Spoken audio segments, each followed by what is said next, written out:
Hello, my friends. Hello, and welcome once again to Stately Vaughan Manor, where Roger and I have returned. And we are in a festive mood today because that most wonderful time of the year is fast approaching. Yes, the holidays are coming. The holidays. They begin actually this Thursday with Thanksgiving, a day where we sit around and eat a bunch of food and we give thanks for the few things that make our miserable lives worth enduring. And then in December comes that archaic religious holiday, Christmas. Christmas, a day where we give each other presents. Presents. And Roger casts spells and commits murders. It's a lot of fun here at Stately Vaughan Manor on Christmas. And then it all closes with New Year's. Yes, we celebrate New Year's. The ending of this terrible year and the beginning of yet another even more horrible year. So, yeah, it's the holidays. It's fantastic. And for a long time, I had intended to get back to reading H.P. Lovecraft. I've read the whole of H.P. Lovecraft a few times in my life, but it's been a number of years actually since I've read the whole of Lovecraft's fiction. It's certainly been before I started BookTube, so it's been a number of years. And I thought, it's time to get back to reading all of H.P. Lovecraft. And since I'm on BookTube, I'll do it, but I'll call it something like Dunwich in December or something. But Roger and I had forgotten that there's already an event actually celebrating H.P. Lovecraft's fiction in December.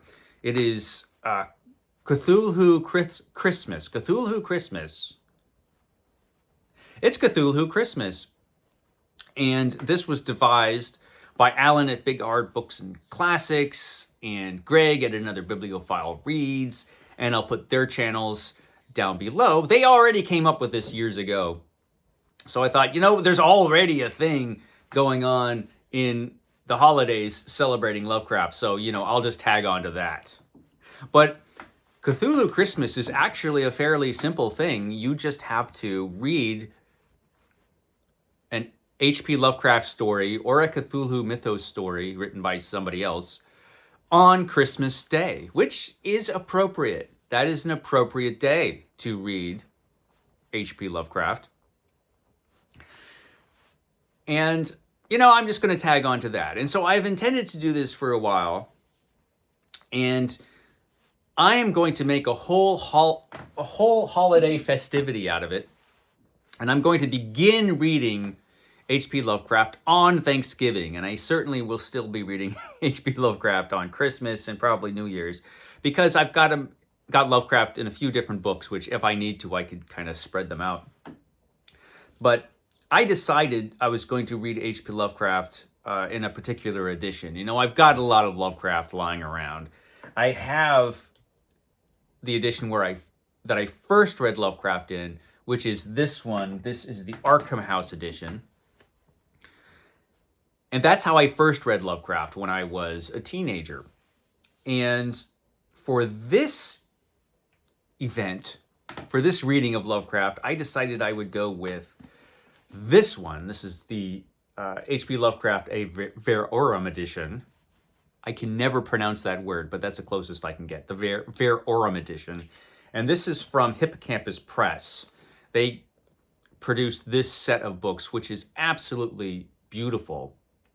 I love these creepy dust jackets which are on these editions. And who did the dust jackets of these? That would have been, it's right here somewhere, cover design by, is it Fergal Fitzpatrick? I'm probably pronouncing that wrong as usual, but they are beautiful. And this is the first volume. This is 1905 to 1925. So this is the earlier Lovecraft stuff in volume 1, which I will begin reading on Thanksgiving. I'm going to read this on Thanksgiving. And it has all of Lovecraft's early stories. starting off with the beast in the cave, and then we have the alchemist, and it goes up through, it goes past the horror at Red Hook, not Lovecraft's best, and past In the Vault, which is another peculiar story, which is not Lovecraft's best, but it's not bad. And so this is the beginnings of Lovecraft right here. And so I'm going to start this on Thanksgiving. And then moving on to Volume 2, which is 1926 to 1930. Now, this is the period where Lovecraft started getting really, really good, in my opinion. And you just get some great stuff in this period, beginning with Cool Air, but then moving on to The Call of Cthulhu. The Call of Cthulhu. Our pal Cthulhu up there makes his first appearance in that story, and it's fantastic.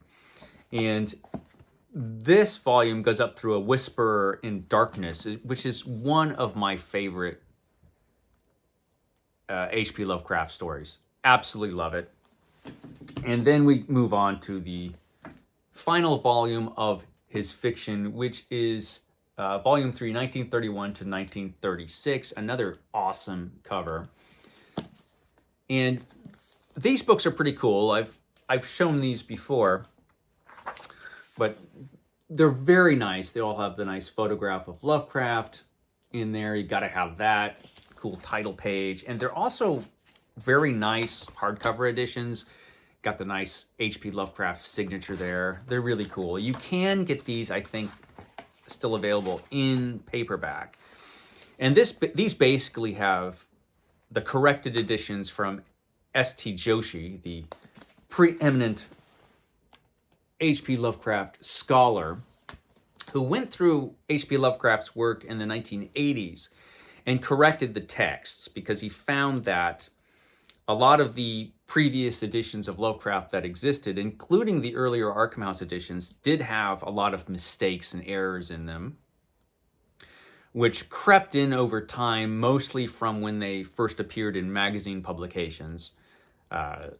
Some mistakes that editors made, and other things that were changed, like At the Mountains of Madness, for example, was changed quite a bit when it appeared in the pulp magazines. And so S.T. Joshi went back to the original typescripts or even the manuscripts when they still existed and made corrections and brought them back to what Lovecraft originally intended, which is important because H.P. Lovecraft really didn't want his fiction changed at all. And if he thought an editor was going to just go through and change all of his fiction, change the manuscripts, he would just not submit it, He didn't want his stuff changed at all. He was a stickler for that. He was an artist, Unlike a lot of writers, like Robert E. Howard didn't have any problems with editors changing his stuff here and there or requesting changes. He was a working writer and he was just like, yeah, whatever. But Lovecraft, he was an artist and he wanted his stuff to stay the way he wrote it. And so S.T. Joshi provided a service in that he brought the text back to what Lovecraft intended. And this is these editions have kind of his last word as far as the texts are concerned. He did change a couple of things, but they're really from previous editions, but they're really not too different. There are a couple things that he changed. And any changes that he made are recorded at the bottom of the pages there. They all have information about all the changes that were made from the previous editions and how the text changed from the previous editions. So this is a pretty cool one. Now, this is the 3 volumes of his fiction, but Hippocampus Press also came out with a 4th volume, which is Revisions and Collaborations, which I'm also going to read because I'm going to read all of this stuff. And unfortunately, I believe at least up to now, I don't think they ever published this volume in hardcover. I think this was always just paperback. But it's been a while since I've checked. I had heard that they were planning on producing a hardcover volume of this to match these. But so far, I don't know that that's been done. But this is available in paperback as well. And this has all of the revision work he did for other writers. That's how he made a living, is not just selling fiction, but also doing revision work for other writers. And sometimes that meant writing a whole story. Sometimes he would just get a synopsis of a story. Like, this is what I want my story to be about. And Lovecraft would write the whole story based on the synopsis that he was given. That's a difficult word to say this early in the morning, Roger. In other cases, he just did minor revisions to the stories. So it's kind of a mixed bag in here, in that you have some stuff that's pretty much all Lovecraft and some stuff that where he just worked a little bit on the stories. But all of those revisions are in this volume. So that's kind of cool. So I'm going to read these stories as well to celebrate H.P. Lovecraft and Cthulhu at this time of year. And his work was, I think, remarkable. He's certainly the most important writer of horror from the 20th century. I know some people like to give that to Stephen King, but they would be wrong. He was actually H.P. Lovecraft, who was the most important writer of horror in the 20th century. His writing changed everything. And we will talk more about it in the future. In the future, Roger. And so holidays are coming up. That's going to be a ton of fun. Roger and I are going to be doing some decorating around here, as we always do at this time of year. We probably have one more episode coming up before that, because we're probably not going to decorate in here until Thanksgiving. That's probably appropriate, right? We'll see. We'll see how it goes.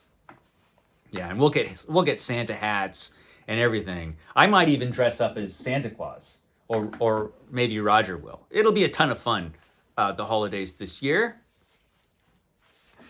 Yeah. Okay. That's it. And I will catch you next time.